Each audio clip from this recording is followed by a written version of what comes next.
সবাইকে নমস্কার। সাংবাদিক বন্ধুদেরকে আজকে এই সাংবাদিক সম্মেলনে আসার জন্য প্রথমে ধন্যবাদ জানাই।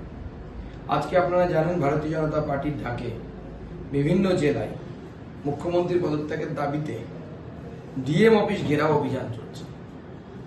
প্রত্যেকটি জায়গায় পুলিশের দমন পীড়ন চলছে, কিন্তু কুচবিহার জেলা প্রশাসন যেভাবে দমন পীড়ন চালাচ্ছে, আমাদের কর্মীদের উপরে লাঠিচার্জ, জলকামান, কাঁদানে গ্যাস, এমনকি মহিলারা পর্যন্ত লাঠিচার্জের হাত থেকে মুক্তি পায়নি।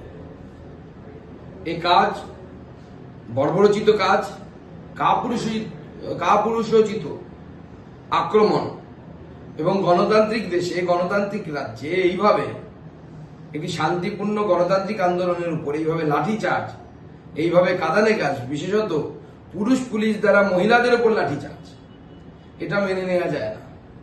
যদি কুচবিহার প্রশাসন ভেবে থাকে, কুচবিহারের ডিএম ভেবে থাকেন, যিনি মমতা বন্দ্যোপাধ্যায়ের অত্যন্ত চটি চাটা, তিনি যদি ভেবে থাকেন যে কুচবিহারের যে গুন্ডা বিধায়ক এবং মন্ত্রী, তার কথায় তিনি উঠবেন বসবেন এবং বিধায়কটাকে বাঁচিয়ে দেবে, সেটা হতে পারে না। আমরা তার বিরুদ্ধে প্রয়োজনে আগামী দিনে আরো বৃহত্তর গণতান্ত্রিক আন্দোলন শুরু করব। প্রয়োজনে আমরা আদালতেরও শরণাপন্ন হব, যেভাবে মানবাধিকার লঙ্ঘিত হচ্ছে রাস্তাতে। দাদা,